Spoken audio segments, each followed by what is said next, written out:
말씀 갈라디아서 3장 15절부터 22절입니다. 갈라디아서 3장 15절부터 22절 우리 한 절씩 교독하도록 하겠습니다. 형제들아, 내가 사람의 예대로 말하노니 사람의 언약이라도 정한 후에는 아무도 패하거나 더하거나 하지 못하느니라. 이 약속들은 아브라함과 그 자손에게 말씀하신 것인데 여럿을 가리켜 그 자손들이라 하지 아니하시고 오직 한 사람을 가리켜 내 자손이라 하셨으니 곧 그리스도라. 내가 이것을 말하노니 하나님께서 미리 정하신 언약을 430년 후에 생긴 율법이 폐기하지 못하고 그 약속을 헛되게 하지 못하리라. 만일 그 유업이 율법에서 난 것이면 약속에서 난 것이 아니니라. 그러나 하나님이 약속으로 말미암아 아브라함에게 주신 것이라. 그런즉 율법은 무엇이냐? 범법함으로 더하여진 것이라. 천사들을 통하여 한 중보자의 손으로 베푸신 것인데 약속하신 자손이 오시기까지 있을 것이라. 그 중보자는 한 편만 위한 자가 아니나 하나님은 한 분이시니라. 그러면 율법이 하나님의 약속들과 반대되는 것이냐? 결코 그럴 수 없느니라. 만일 능히 살게 하는 율법을 주셨더라면 의가 반드시 율법으로 말미암았으리라. 그러나 성경이 모든 것을 죄 아래에 가두었으니 이는 예수 그리스도를 믿음으로 말미암는 약속을 믿는 자들에게 주려 함이라. 아멘. 오늘은 갈라디아서 강의 23번째 시간입니다. 오늘은 율법과 약속 혹은 율법과 언약이라는 제목으로 이번 주와 다음 주 2주 걸쳐서 하나님 말씀 나누려고 합니다. 하나님 말씀이 증거될 때에 하나님의 은혜가 우리 모두 가운데 함께 할 수 있기를 주님의 이름으로 축복합니다. 더 나아가 하나님의 기준이 선명하게 비춰질 수 있기를 주님의 이름으로 축복합니다. 특별히 갈라디아서를 보면 은혜가 되는 감동이 있는, 특별히 갈라디아서 지금 3장을 나누고 있는데 지금 말씀은 감동이 있고 은혜가 있는 그런 류의 말씀은 아닙니다. 그러니까 이해하기가 사실 좀 쉽지 않습니다. 왜냐하면 구조를 말씀하고 있기 때문에 그래요. 구조. 그래서 우리가 먼저 구조를 이해하고 본질을 이해하는 것이 너무나 중요하고 필요합니다. 그런데 그 구조와 본질을 알아가는 것이 혹은 안다는 것이 쉽지가 않습니다. 우리가 자동차 시동을 걸면 시동이 걸리죠. 그럼 운전하면 차는 움직이거든요. 그럴 땐 별 문제가 없는 것 같은데 차가 고장이 나면 그때는 문제가 생기는 겁니다. 차가 고장이 나면 그 구조를 알지 못하면 고칠 수가 없어요. 그래서 우리는 그 구조를 모르기 때문에 그 구조를 이해할 수 없기 때문에 우리가 스스로 고칠 수가 없는 겁니다. 그래서 그 구조를 아는 정비소의 차를 맡기는 겁니다. 신앙생활도 마찬가지예요. 단순히 교회만 왔다 갔다 한다고 해서 그게 신앙생활이 아니에요. 진정한 신앙생활은 성경이 말하는 복음의 구조, 복음의 이해를 가지고 있어야 돼요. 아멘. 국내에 자동차 명장이란 분이 있어요. 굉장히 유명하신 분이거든요. 박병일 명장이라고 부르는데 유튜브에 혹은 텔레비에 이분이 자주 나오세요. 그러니까 자동차 명장 유튜브나 검색창에 치면 이분이 나와요. 그러니까 자동차 전문가예요. 제가 이분 얘기를 지금 왜 하냐면 제가 아는 지인 목사님이 이분과 이제 관계가 되어져서 이 박병일 자동차 명장이 그 목사님의 차를 운전해 주면서 그 상태를 점검해 줬대요. 상태를. 그분이 직접 차를 운전해 주면서 현대차, 기아차 소음이 많대요. 그러니까 우리나라 차, 내수용 차가 소음이 많아요. 그러면서 왜 우리나라 현대차, 기아차가 소음이 많은가? 그리고 외제차를 이렇게 분해해 보면 차의 부속돌이 연결되잖아요. 근데 그 연결 부분에 진동을 막기 위한 댐퍼들이 있대요. 그러니까 저는 이 댐퍼라는 말도 처음 들어봐요. 그러니까 연결에 어떤 장치들이 있는 거죠, 이제. 그러니까 이 진동, 소음을 잡아주는 거예요. 네. 그런데 현대 기아차는요, 이 진동을 막아주는 이 댐퍼가 없대요. 그래서 승차감이 안 좋은 거예요. 사실은 우리나라 차가요, 잡기에 능한 거예요. 뭐냐면 옵션들 있잖아요. 그러니까 뭐 컴퓨터로 작동되는 것들 되게 요란하잖아요. 그리고 화려하잖아요. 근데 진짜 자동차는 뭐예요? 이동 수단이기 때문에 제일 중요한 게 뭐냐면 진동이 없어야 돼요. 승차감이 좋아야 된단 말이에요. 근데 이 진짜 중요한 승차감은 못 잡고 다른 걸 화려하게 하는 거예요. 이 얘기를 들으니까 나도 외제차 있어야겠다. 이 얘기를 들으니까 네. 지금 제가 뭐 얘기하려고 하냐면 자동차의 구조를 정확하게 아니까 뭐가 문제인지를 알게 되는 거예요. 뭐가 문제인지를 알게 되면 어떻게 해결해야 되는지도 알게 되어지는 거죠. 그러니까 신앙의 구조와 복음의 구조를 정확하게 알아야 돼요. 문제는 이 구조를 알아가는 것이 모든 면에 쉽지가 않다는 거죠. 머리가 아파요. 이해하는 것이 어렵기 때문에. 그럼에도 불구하고 우리가 참된 신앙이 가능하려면 신앙이, 성경이 말하고 있는 복음의 구조를 바르게 이해할 수 있는 그 은혜가 우리 모두 가운데 부어지기를 주님의 이름으로 축복합니다.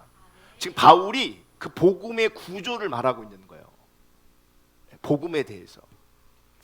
오늘 우리는 갈라디아서 3장 15절부터 22절을 읽었습니다. 정확하게 15절부터 22절을 읽었는데 8절을 읽은 겁니다.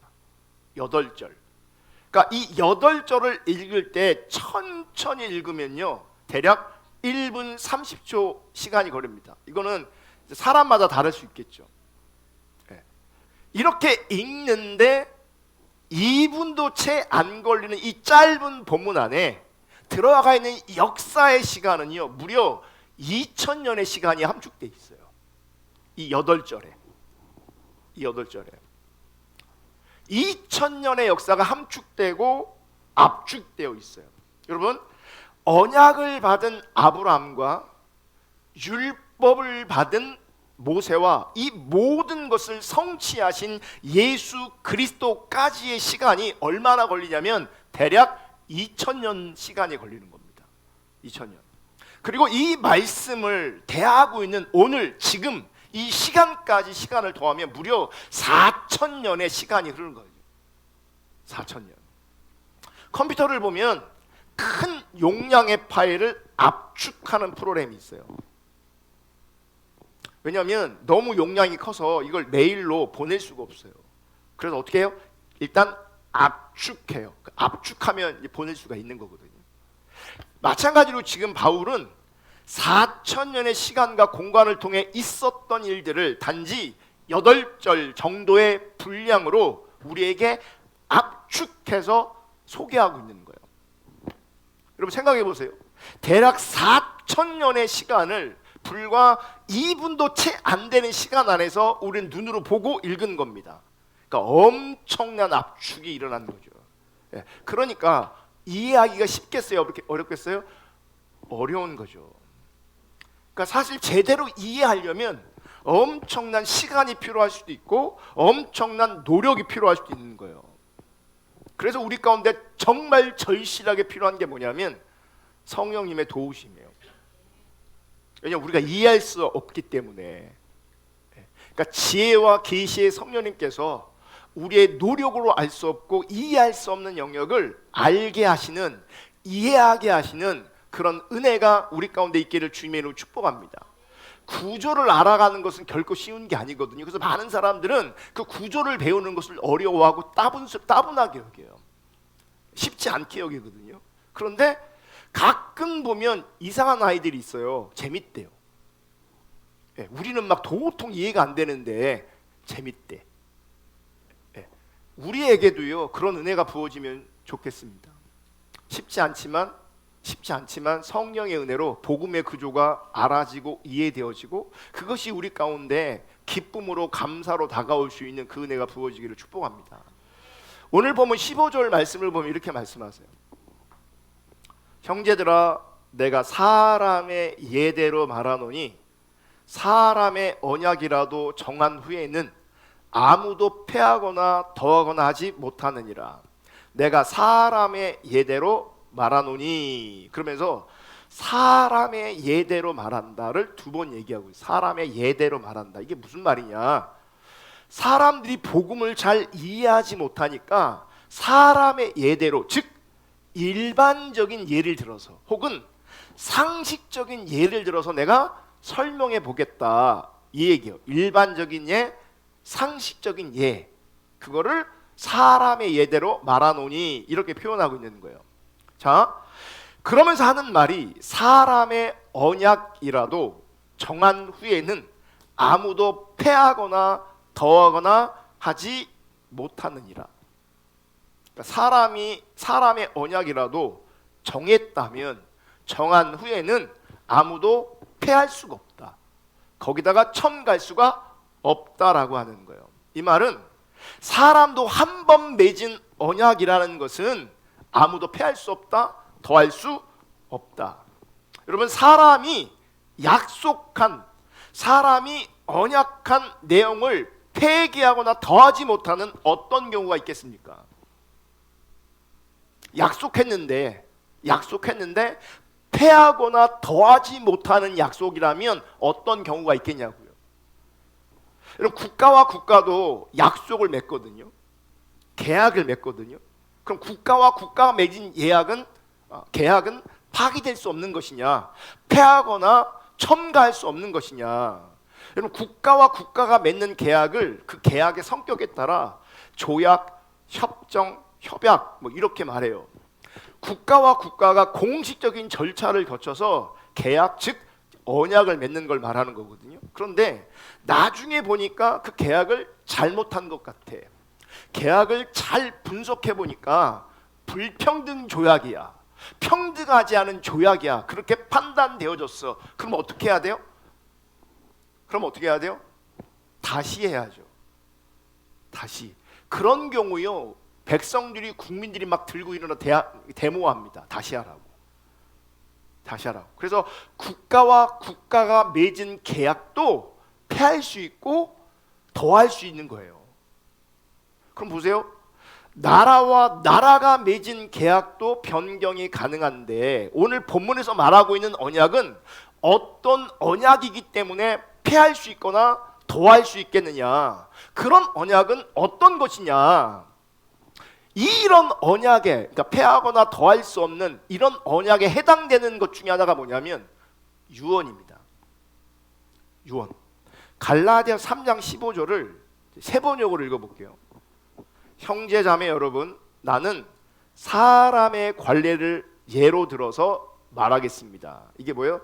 일반적인 예를 들어서, 상식적인 예를 들어서 설명하겠습니다. 어떤 사람이 적법하게 유언을 작성해 놓으면, 뭘 작성했다고요? 유언을. 개역 개정은 이걸 뭐라고 표현하고 있어요? 언약을 맺으면 언약이라고 표현하고 있는 거예요. 언약이라고. 유언을 작성해 놓으면 아무도 그것을 무효로 하거나 거기에다가 어떤 것을 덧붙일 수 없습니다.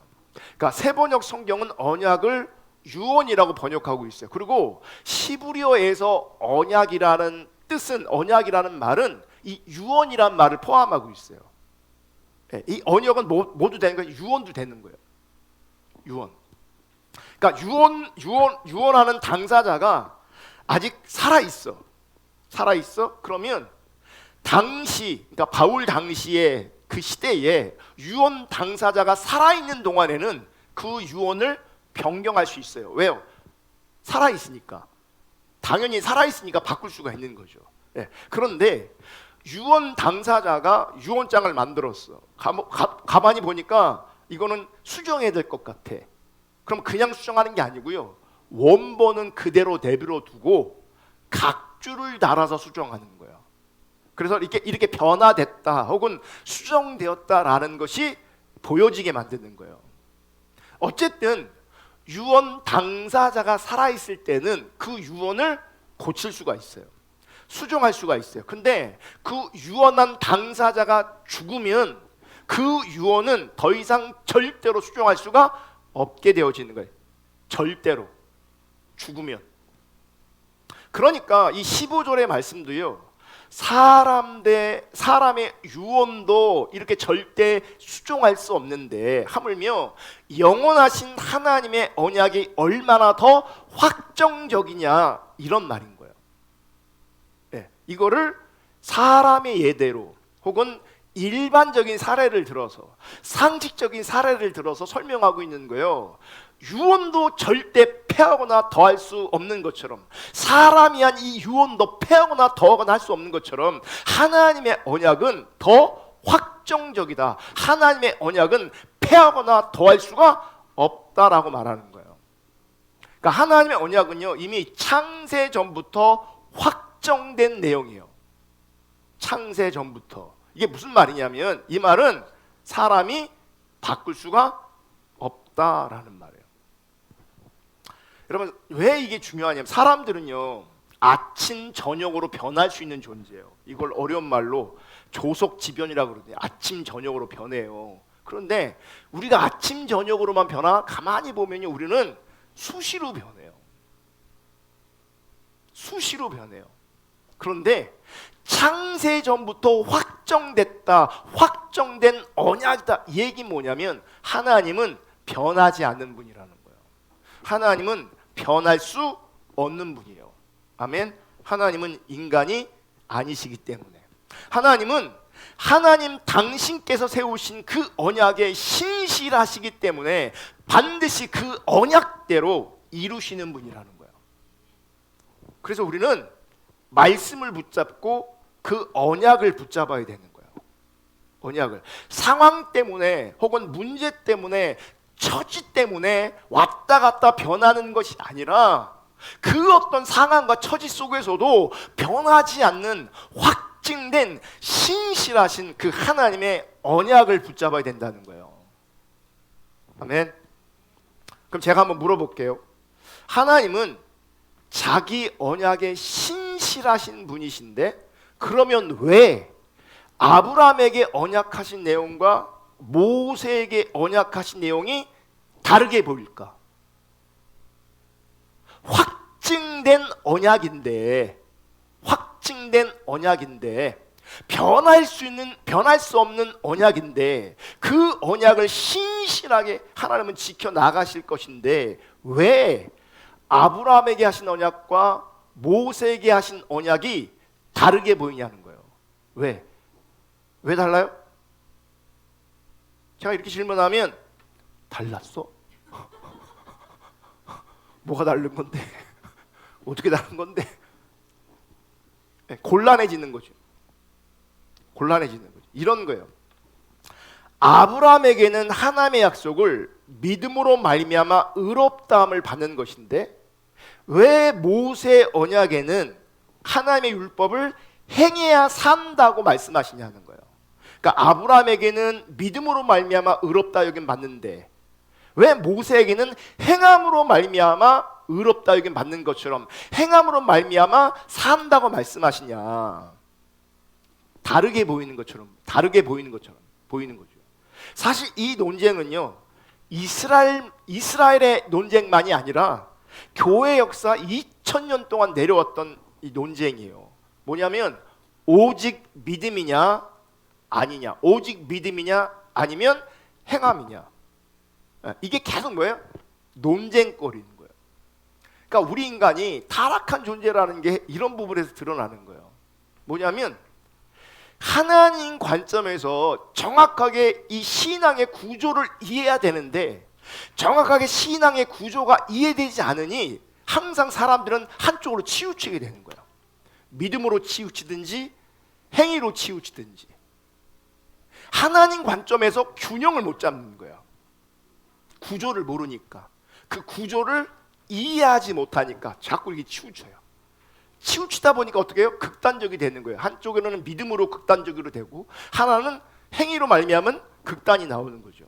그래서 이 기독교를, 교회들, 예수 믿는 사람들이 가만히 보면 이 오직 믿음이냐 행위냐, 이 부분에 나름은 절충을 해요. 뭐냐면 자기식으로 이해하고 자기식으로 적용해 버리는 거예요. 그러면 그게 왜곡된 신앙, 거짓 신앙이에요. 하나님 앞에 통하지 않는 시간이 돼요. 어떻게 작동하냐, 우리 시대는. 그러니까 표면적으로는 오직 믿음이다 라고 말은 해요. 오직 믿음이다.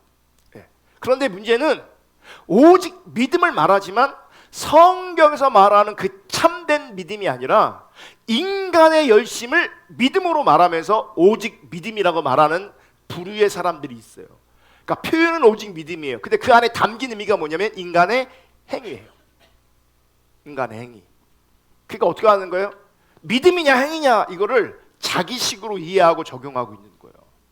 또 어떤 사람들은 노골적으로 인간의 행위가 없으면 구원도 없다 말하는 사람들이 꽤 많아요. 믿음은 믿음을 얘기하지만 결국 뭘 강조하냐면 행위를 강조해요.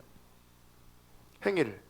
그래서 그 행위를 강조하다 보면 회개하지 않으면 당신들 다 지옥 간다. 이게 메시지가 강조가 돼요. 왜냐 행위가 강조되니까. 그 행위에서 뭐 해야 돼요? 돌이켜줘야 되는 거거든요. 그러니까 믿음을 말하지만 그 믿음 안에 인간의 열심이 담겨 있고 그러니까 참다운 믿음의 이해가 아닌 거고 한쪽에서는 노골적으로 행위를 강조해요. 또 이제 개혁주의라고 하면서 믿음은 구원으로 얻는 게 맞다. 그러니까 믿음은 구원을 얻는 일에 필요하다. 우리가 믿음으로 구원을 받는 게 맞다. 하지만 이 세상에서 복을 받고 천국에서 상급을 받는 것은 행위다. 이렇게 말하는 거예요. 이건 뭐예요? 나름 뭐예요? 믿음과 행위를 조화를 시키는 거죠. 구원은 믿음으로 받고 복은 행위로 받아. 우리나라 개신교 많은 교회들 많은 성도들은 대부분 이 세 가지 중에 다 걸려 있어요. 이 세 가지. 근데 이게 뭐예요? 이 세 가지가 다 성경 말하는 참된 복음과 이해를 못하고 있는 거예요. 자기식으로 믿음과 행위를 이해하고 절충하는 거예요. 그러니까 참다운 신앙이 아니죠. 오늘 본문 16절 보겠습니다. 이 약속들은 아브람과 그 자손에게 말씀하신 것인데 여럿을 가리켜 그 자손들이라 하지 아니하시고 오직 한 사람을 가리켜 내 자손이라 하셨으니 곧 그리스도라. 이거를 세 번역으로 다시 볼게요. 그런데 하나님께서 아브람과 그 후손에게, 이제 후손은 씨라는 얘기거든요. 약속을 말씀하실 때에 마치 여러 사람을 가리키는 것처럼 후손들에게라고 말씀하지 않고 단 한 사람을 가리키는 뜻으로 너희 후손에게라고 말씀하셨습니다. 그 한 사람은 곧 그리스도이십니다. 여러분, 사람의 유언도 함부로 폐하거나 더하지 못하는데 어떻게 영원하신 하나님의 언약이 파기될 수 있느냐라고 하면서 하나님께서 아브라함에게 약속을 주실 때에 아브라함과 그 자손에게 주셨다고 말씀하고 있는 거예요. 여러분, 아브라함의 자손이 많지만 그 자손들에게 주신다고 말씀하시는 것이 아니라 복수가 아니라 단수로 내 자손에게 준다고 말씀하셨어요. 바울은 그것을 주목하고 있는 거예요. 지금 제가 또 질문 드릴게요. 아브라함의 자식이 몇 명이나 될까요? 아브라함의 자식 몇 명이에요? 2명. 우리는 이제 단순하게 이스마엘과 이삭을 생각하거든요. 이스마엘과 이삭. 근데 성경을 보시면 아브라함을 통해 나온 자식이 이스마엘, 이삭 말고도 여러 명이에요. 확인해 줄게요. 창세기 25장 1절. 아브라함이 후처를 맞이하였으니 그의 이름은 구두라라. 그가 시므란과 욕산과 무단과 미디안과 이스박과 수아를 낳고. 그러니까 나중에 사라가 죽은 다음에 아브라함이 후처를 얻어요. 그 후처의 이름이 뭐예요? 구두라예요. 구두라. 그리고 한편으로는 그 유대인들이 우리 한민족이었으면 좋았겠다. 무슨 얘기냐면 이름이 어려워. 이름이 구두라. 그리고 그 구두라를 통해서 6명의 자녀를 낳아요. 그리고 그 후손들이 퍼져나가는 것을 창세기 25장에 기록하고 있어요. 그런데 오늘 본문을 보면 이렇게 많은 아브라함의 자손이 있음에도 불구하고 자손들 복수로 사용하지 않고 내 자손 단수로 사용하고 그 후손이 그 씨가 바로 누구라고요? 예수 그리스도라고요. 그러니까 아브라함과 언약한 그 언약이 누구를 통해 성취되어지냐면 예수 그리스도를 통해서 성취되어지는 겁니다. 아브라함이 받은 약속이 있는데 두 가지가 있어요. 첫째는 땅에 대한 약속이고 두 번째는 이 자손에 대한 약속이에요. 땅에 대한 약속은 다윗 시대에 이미 성취되었어요. 근데 가만히 보면 그 땅도 사실은 단순히 지상의 땅을 의미하는 게 아니에요. 하나님 나라를 얘기하는 거예요. 하나님 나라를. 예. 그러니까 모양적으로는 아브라함 시대에 이루어졌지만 그 아브라함에게 하셨던 그 언약의 성취가 하나님 나라가 임하는 것으로 성취되어지는 거예요. 그것도 예수 그리스도로 말미암아 성취되어지는 거예요. 그래서 그 팔복에 보면 그 5장 마태복음 5장 5절 이거는 스크린에 없어요. 온유한 자는 복이 있나니 그들이 땅을 기업으로 받을 것이요 이렇게 돼 있거든요. 그런데 가만히 보면 마태복음 5장 이 8복이 8가지 복이 심령이 가난한 자는 복이 있나니 애통하는 자는 복이 있나니 온유한 자는 복이 있나니 하면서 구체적으로 땅을 얘기하잖아요. 지금 땅을. 근데 이 8복의 그 가난한 자, 애통하는 자, 온유한 자 쭉쭉쭉 나오는데 이게 다 하나님 나라와 관련된 표현들이에요. 심령이 가난한 자는 복이 있나니 천국이 하나님 나라가 저희 것이다. 애통하는 자는 복이 있나니 그들이 위로를 받을 것이다. 그럼 보세요. 우리가 이 땅을 살아갈 때에 진정한 위로는요, 하나님 나라가 임할 때 우리 가운데 위로받는 일이 생기는 거예요. 그게 진짜 위로예요. 변하지 않는 위로예요. 여러분, 이 땅에는 진정한 위로가 없어요. 사람이 주는 위로, 환경이 주는 위로, 이건 진짜 위로가 아니에요. 조금만 그러니까 지나가면 다 사라져요. 사라져요. 그러니까 하나님 나라가 임하는 자들 가운데 위로가 있어요. 그리고 그것을 땅의 기업이라고 표현해요. 또 의에 줄이고 목마른 자는 복이 있나니 그들이 배부를 것이다, 만족할 것이다 라고 말하잖아요. 이게 뭐예요? 위로받을 것이다, 배부를 것이다. 이것도 하나님 나라가 임해야 우리 가운데 실제가 되는 거예요. 그러니까 절대 우리는요, 하나님을 떠나서는요 위로받을 수도 없고 하나님을 떠나서는 배부를 수도 없어요. 만족할 수도 없어요. 배불렀다고 해도 금방 꺼지는 거예요. 금방. 제가 어제 진짜 많이 먹었어요. 뭐를요? 음식을. 오늘 생일이라고 점심 때 누가 맛있는 거 사주고 저녁 때 또 우리 딸들이 맛있는 거 사주고, 정확하게 말하면 둘째 딸이 사줬어요. 맛있는 거, 비싼 거. 근데 이게 사연이 있어요. 그러니까 아침을 제가 안 먹거든요. 근데 이제 아침을 안 먹는데 이제 아내가 샐러드를 먹으라고, 아점처럼 먹으라고 이제 갖다 준 거예요. 갖다 줬는데 그래서 한 11시 넘어서 그거 먹었어요. 배고프니까 먹었거든요. 근데 다 먹고 나니까 전화가 왔어요.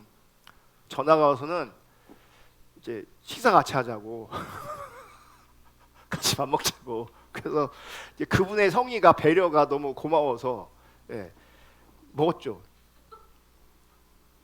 빵실 그리고 저녁에 또 먹었어요. 또 먹어서 제가 이제 뭐 얘기하려고 하냐면, 자고 일어났더니 배고파요. 자고 일어났더니 배고파요. 아무리 많이 먹어도요 여전히 우리는 배고프게 돼 있어요. 한 번 많이 먹으면 한 일주일 가면 얼마나 좋아요.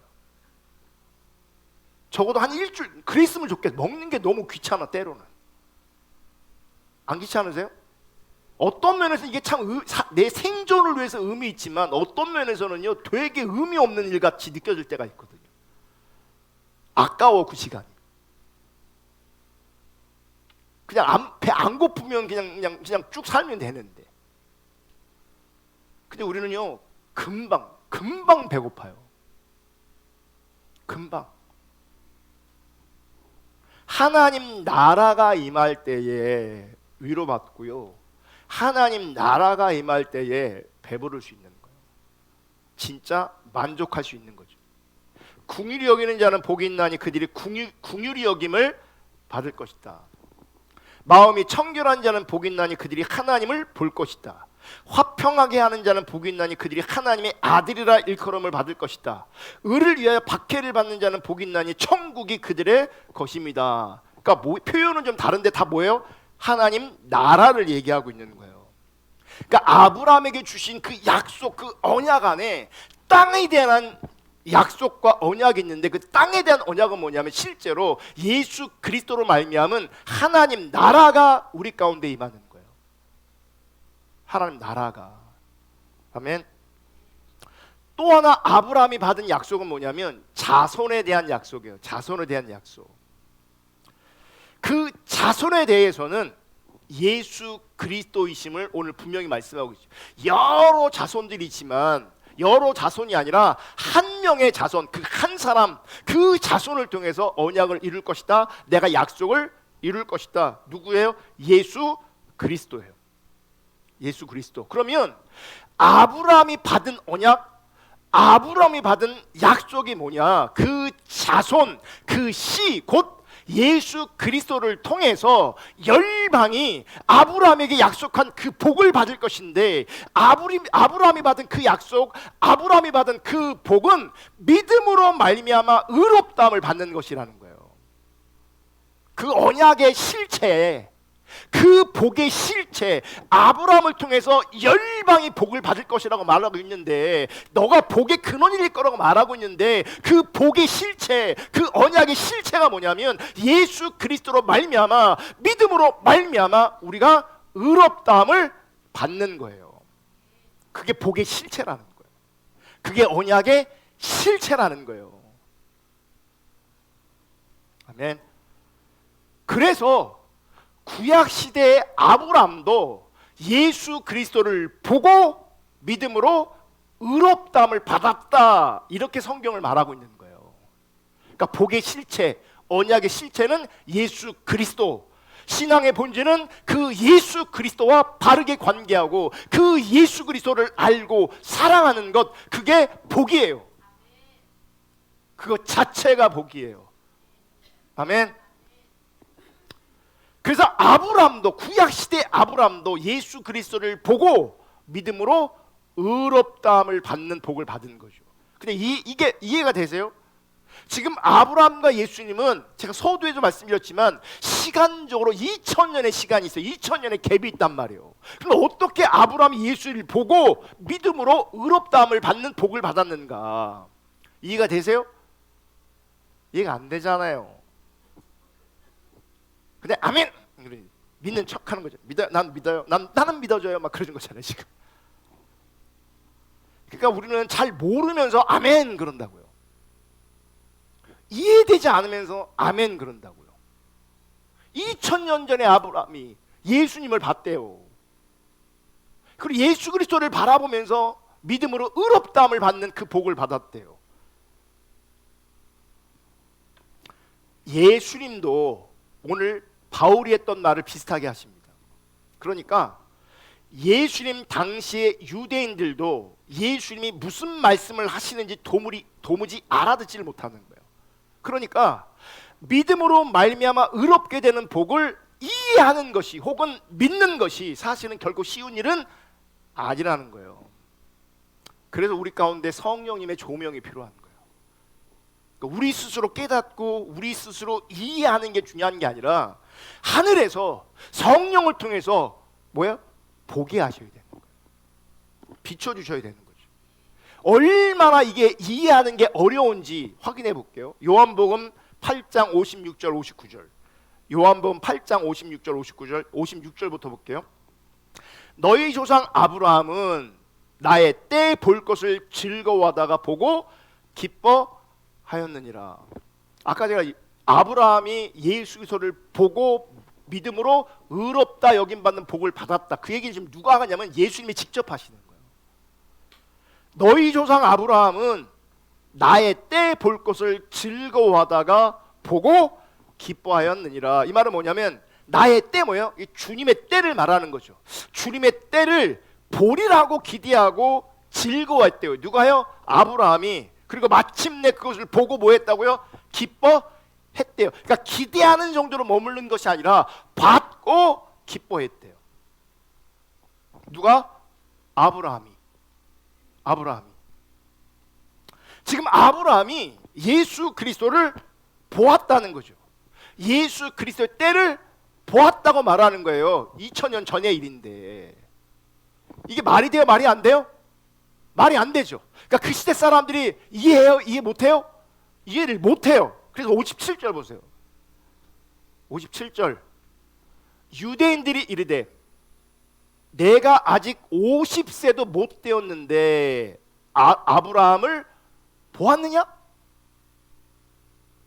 나는 아브라함을 봤다 얘기하고 아브라함이 나를 봤다, 나도 아브라함을 봤다 얘기하는 거예요. 그랬더니 네가 50세도 못 되었는데, 이 얘기 뭐냐면 50처럼 거의 보이는 거예요. 근데 네가 50 정도 돼서 50년 살았는데, 적어도 네가 50년 정도 산 것처럼 보이는데 네가 아브라함을 봤다고? 이렇게 말하는 거예요. 그러니까 유대인들이 어이가 없는 거죠. 네 나이가 50밖에 안 보이는데 어떻게 아브라함을 볼 수 있냐? 아브라함은 지금 2000년 전의 사람인데. 이 말은요, 나이가 60이 되건 100세가 돼 똑같은 얘기예요. 어떻게 네가 아브라함을 볼 수 있냐? 이렇게 얘기하는 거예요. 여러분, 이 말씀에서 우리가 알 수 있는 한 가지, 예수님은 동안이 아니라 노안이었다.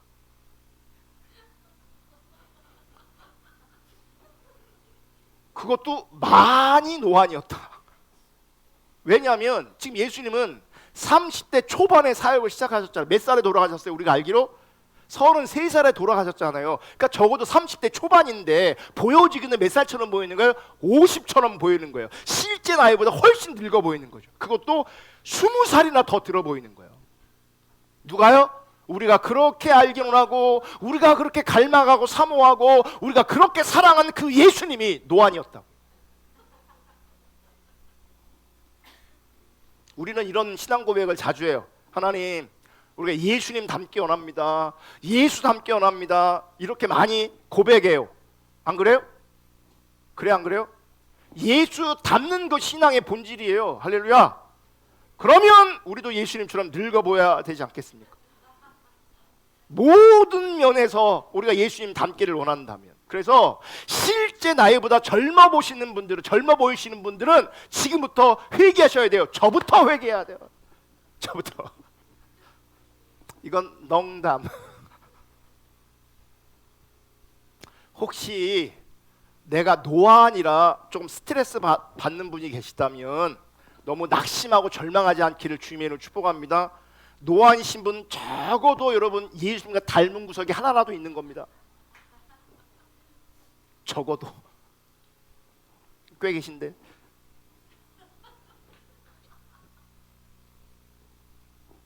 어쨌든 네가 아직 50세도 못 되었는데 네가 아브라함을 봤다고? 네가 아브라함을 봤다고? 네, 그랬더니 58절 예수께서 이르시되 진실로 진실로 너에게 이르노니 아브라함이 나기 전부터 내가 있느니라. 그러니까 네가 아브라함을 봤다고? 그랬더니 예수님 뭐라 그래? 아브라함이 나기 전부터 내가 있었다 그래요. 아브라함이 태어나기 전부터 내가 있었다. 지금 30살 초반이 겨우 50살처럼 보이는 그 인간이 아브라함을 봤다고 말하고 아브라함보다 내가 먼저 존재했다 이렇게 말해요. 그러면 이스라엘 백성들이 그 다음에 어떻게 했을까요? 59절 그들이 돌을 들어 치려 하거늘 예수님께서 스모 성전에서 나가시니라. 사람들이 뭘 들어요? 돌을 들어서 예수님을 치려고 해. 다시 말하면 죽이려고 하는 거야. 무슨 말이겠어요? 이거 또라이 아니야. 이거 미친 거 아니야. 그러는 거죠. 이게 왜 중요하냐면요. 보세요. 요한복음 8장 31절에 지금 연결되는 말씀이잖아요. 그러므로 예수께서 자기를 믿은 유대인들에게 이르실 때 너희가 내 말에 거하면 참으로 내 제자가 되고 이렇게 시작하거든요. 예수를 믿은 유대인들이었어요. 예수를 믿는 것처럼 보였기 때문에, 믿는다고 고백했기 때문에 지금 예수님 앞에 있는 거예요. 근데 예수님 앞에서 예수님께서 복음을 혹은 언약을 말씀하실 때 그들은 도무지 이해할 수 없어요. 결국은 어떻게 돼요? 믿은 것처럼 보였는데 결정적인 순간에 복음이 이해되지 않으니, 하나님의 뜻이 비춰지지 않으니 그 예수 그리스도를 도리어 돌로 쳐 죽이려고 하고 있어요. 그러니까 보세요. 제가 금요일 날도 그런 말씀 드렸거든요. 영적인 사람, 혼적인 사람, 육적인 사람. 영이 혼을 지배하고 혼이 육을 지배하는 이 영적 질서가 있거든요. 영적 질서가 있어요. 근데 이 혼적인 사람들의 특징이 뭐냐면 별일 없을 때는 신앙생활 잘하는 것처럼 보이는데 결정적인 순간에 자기 중심적인 선택을 해요.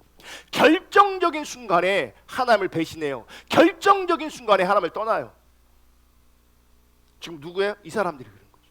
예수를 믿은 유대인들이 그래서 예수님 앞에 말씀을 듣고 있는데, 언약에 대해서 말씀하고 복음을 얘기하고 있는데 자기들에게 이해되지 않으니 그 예수를 돌로 쳐 죽여버리려고요. 드러나게 돼 있어요. 결국은 그러니까 진짜냐 가짜냐는 드러나게 돼 있어요. 근데 드러나기 전까지는 본인도 모를 수 있겠죠. 그래서 우리는 성경이 말하는 진짜 신앙을 분명히 알아야 되는 거고, 특별히 이 복에 대한 이해가 우리 가운데 분명히 심기어져야 되는데, 세상에 어떤 것들을 많이 가지고 누리는 것이 복이 아니라 믿음으로 말미암아 의롭게 된 이것 자체가 복이라는 걸 기억하셔야 돼요. 이것 자체가. 지금 우리가 성경을 읽는 상황 속에서 여러분, 그 당시 예수님 시대 그 당시 사람들을 한번 생각해 보세요. 지금 예수님이 하신 말씀이 정상으로 보이는가, 아니면 예수님을 향해서 돌로 치려고 했던 그 사람들이 정상으로 보이겠는가? 우리는 지금 답을 아니까 문제가 안 되지만 그 현실 속에서는, 그 현장 속에서는요, 누가 정상이고 누가 비정상이냐, 예수를 향해서 돌을 던지려고 하는 사람이 사실 정상이고요, 예수님이 비정상으로 보이게 돼 있어요. 지금 우리 시대에도 참 신앙을 따라가면 비정상으로 보일 수 있어요. 거짓 신앙이 정상으로 보일 수 있어요. 그 분별력 있기를 주님으로 축복합니다. 근데 우리는 정상을 듣고 참된 믿음과 참된 복음을 들으면서도 그 거짓된 신앙으로 말미암은 것들 때문에 마음이 흔들린다. 왜 흔들리는 줄 아십니까? 혼의 사람이니까 흔들리는 거예요. 영적인 영의 사람이 아니기 때문에 그렇습니다. 여러분, 흔들리지 않기를 정말 주님의 이름으로 축복합니다. 그러니까 돌로 치려고 해요. 예수님 죽이려고 해요. 그런데 지금 예수님은 자신들을 믿지 못하는, 믿는 것처럼 보였지만 결국 믿지 않았던 그 유대인들을 향해서 너희 아비가 막이라, 그래서 지금 이런 열매가 나온다라고 말하는 거예요. 요한복음 8장 44절. 너희는 너희 아비 마귀에서 났으니 너희 아비의 욕심대로 너희도 행하고자 하느니라. 그러니까 보세요. 진짜 믿음이 없는 사람들의 특징이 뭐냐면 그 중심에 욕심이 있어요. 이 욕심이 우린 자기중심이라고 말하는 거예요. 그러니까 우리가 욕심하면요, 어떤 욕심이 말하고 있는 어떤 이미지가 있어요. 뭐 놀부 같은 거 있잖아요. 이런 이미지. 근데 아니에요. 이 탐심과 욕심은 놀부 이미지가 아니고요, 자기 중심성을 말하는 거예요. 자기 중심성을. 그러니까 아무리 흥부처럼 보여도 그 안에 자기 중심성이 강하면 그 사람은 욕심이 많은 거예요. 탐심이 많은 거예요. 성경 역사를 보면, 성경의 주제를 보면 타락한 인간 중심에는 다 뭐가 있어요? 탐심이 있어요. 욕심이 있어요. 자기 중심성이 강해요. 그 배우는 사단이 있는 거예요. 그것 자체가 뭐예요? 사단적이에요. 탐심과 욕심, 자기 중심성, 그게 사단적이라고요. 왜 믿는 것처럼 보이는 그들이 결국 예수님을 대적할 수밖에 없는가? 탐심 때문에 그래요. 그러니까 자기들이 원하는 복음을 말하는 게 아니에요. 자기들이 원하는 믿음을 말하는 게 아니에요. 너희가 내 말에 거해야 돼. 내 말. 주님의 기준되고 주님의 말씀이 기준이어야 되는 거예요. 근데 많은 사람들은 자기가 기준되기를 원하는 거예요. 그래서 말씀을 이용해서 자기가 잘 되기를 원하시는 거예요. 잘 되기를 원하는 거예요. 그건 참된 신앙이 아니에요.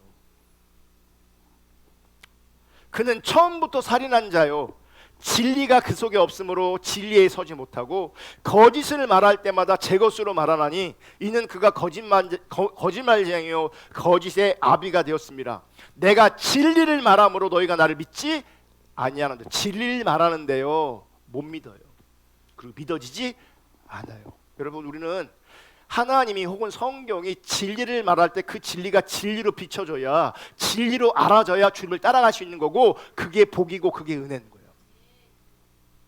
세상이 아무리 뭐라고 말해도, 혹은 거짓 신앙 체계에서 뭐라고 말하든 성경만은 참된 진리를 집요하게 추적하고 그 참된 진리를 이해하고 받아들이고 믿음으로 말미암아 그 진리 안에 거하는, 그 주님을 믿는, 주님과 바르게 관계되어지는 그런 은혜가 우리 가운데 실제되어져야 되는 거예요. 그러므로 하나님 나라의 진리는, 참된 복음은 성령님이 임하지 않고는 사실 믿을 수가 없는 겁니다. 그러니까 성령에 빠져버리면요, 그 진짜 신앙, 그 진리 안에 거하는 삶이 가능하지 않아요. 종교는 가능해요. 종교는. 제가 전성일 집사님 때문에 고려 거란 전쟁을 봤거든요. 마지막에 보면요, 거란과 이 고려가 이제 마지막 전투를 벌여요. 끝장나는 거야. 네가 이기냐 내가 이기냐 끝장이 나는 거예요. 끝장이. 근데 그때 그걸 보면서요, 참 재밌는 걸 봤어요. 뭘 봤냐면, 거란의 왕이, 황제가 승려를 불러 모읍니다. 승려를 불러 모아놓고 이 전쟁을 위해 공을 들이십시오. 네, 전하 우리가 공을 들이겠나이다. 이 전쟁에서 우리가 이기겠나이다. 이렇게 부처님 앞에 공을 들이라는 거예요. 전쟁이 끝날 때까지. 네, 장면이 바뀌어요. 고려 사람들도 부처 앞에 다 이루고 있어요. 똑같이. 둘이 싸우고 있는데 누구한테 얘기하는 거예요? 부처한테 똑같이 얘기하고 있는 거예요. 이기게 달라고. 이게 왜 가능하냐? 종교라서 가능한 거예요. 종교라서. 그럼 그러니까 불교가 아니더라도, 부처가 아니더라도 기독교라도 그 종교적 가치관을 가지고 있으면 똑같이 해요. 똑같이 해요. 옛날 유럽에 프랑스가 영국이 자주 싸웠거든요. 근데 둘 다 하나님을 믿어요. 둘 다 하나님을 믿는다고요. 하나님 뜻이 뭔지도 몰라. 다들 뭐예요? 자기의 유익에 관심이 있는 거죠. 신앙은 종교가 아니에요. 신앙은 종교가 아니에요. 신앙은 주님의 말씀 안에 내가 거하는 거예요. 그것 자체가 의미가 있는 거예요. 내가 이기냐 지냐 이게 아니에요. 많이 가지냐 못 가지냐 이런 게 아니에요. 이게 본질이 아니에요. 주님의 말씀 안에 거하는 거예요. 아멘. 근데 주의 말씀 안에 거하는 것이, 하나님 나라의 그 진리가, 그 참된 복음이 성령의 조명이 아니면, 성령님께서 함께하지 않으시면 우리는 도무지 이해할 수가 없다. 믿는다고 말해도 결국은 이게 거짓된 것이 드러나게 돼 있어요. 아무리 말해도 나는 본질에 동의해, 나는 신앙의 본질을 추구해. 근데 그게 아닌 게 드러나게 돼 있다고요. 내가 진리 안에 있지 않고 성령님과 동행하는 삶을 성령과 동행하는 삶을 살지 않으면 아닌 게 다 드러나게 돼 있어요.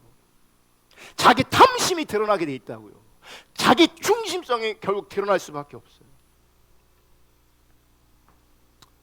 아브라함에게 약속하신 그 하나님의 언약이 이렇게 확실하게 드러났지만, 예수님을 믿지 않는 유대인들과 혹은 예수님을 믿는다고 하면서도 자기 행위에 가치를 두는 자들은 하나님의 약속이 아브라함에게 주어진 것에다가 율법의 행위를 자꾸 보태려고 하는 거죠. 이게 다른 복음이 되는 거예요.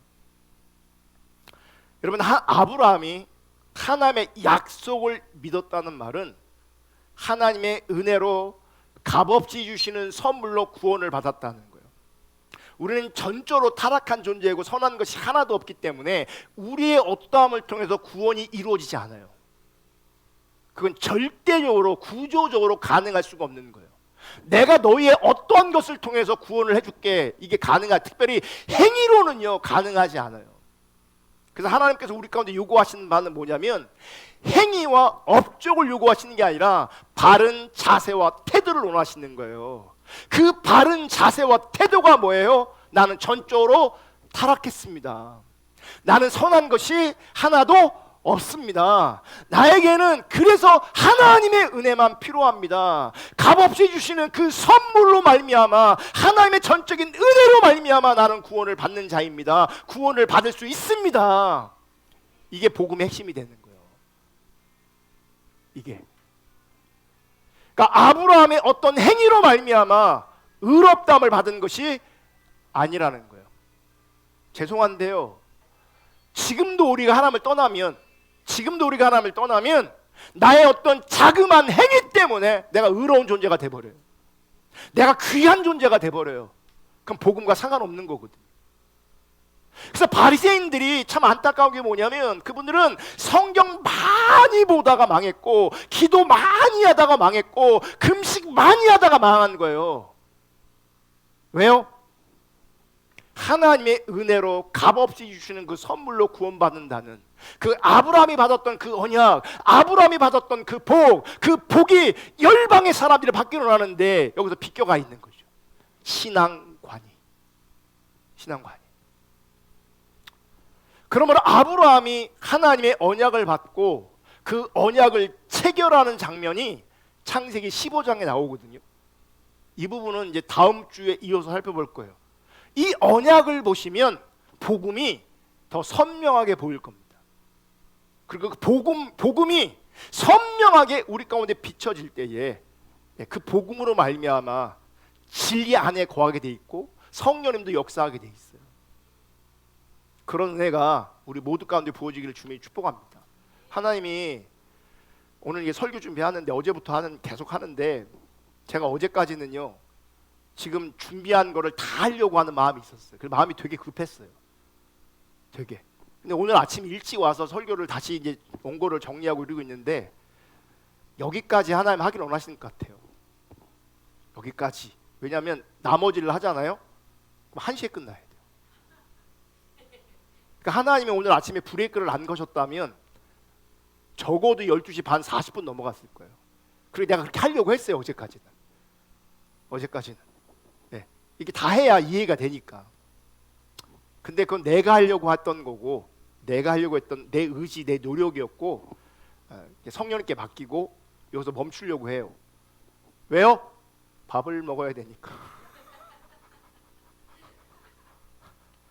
어쨌든 천천히 가지만 또 좀 다음 주까지 하면 좀 갭도 있지만 그럼에도 불구하고 다시금 이 복음이 갈라디아서를 통해서 저와 여러분 가운데 정리가 딱 잘 될 수 있기를 축복하고, 정리가 잘 된 그 자리에 성령님께서 역사하셔서 우리가 복음 안에 세워지고 진리 안에 세워지는 그 놀라운 은혜가 함께 할 수 있기를 주님의 이름으로 축복합니다. 그러면 환경과 처지와 문제, 이게 문제가 아니에요. 믿음으로 말미암아 의롭다 여김 받는 그 자리에 하나님이 임재하시고 하나님이 함께 하시면요 하나님의 사람이라니까요. 하나님이 인도하신다니까요. 하나님이 함께 하신다니까요. 그게 본질이에요. 그 본질이 실제될 수 있기를 주님의 이름으로 축복합니다. 아멘. 우리 찬양 하나 하고 기도하겠습니다.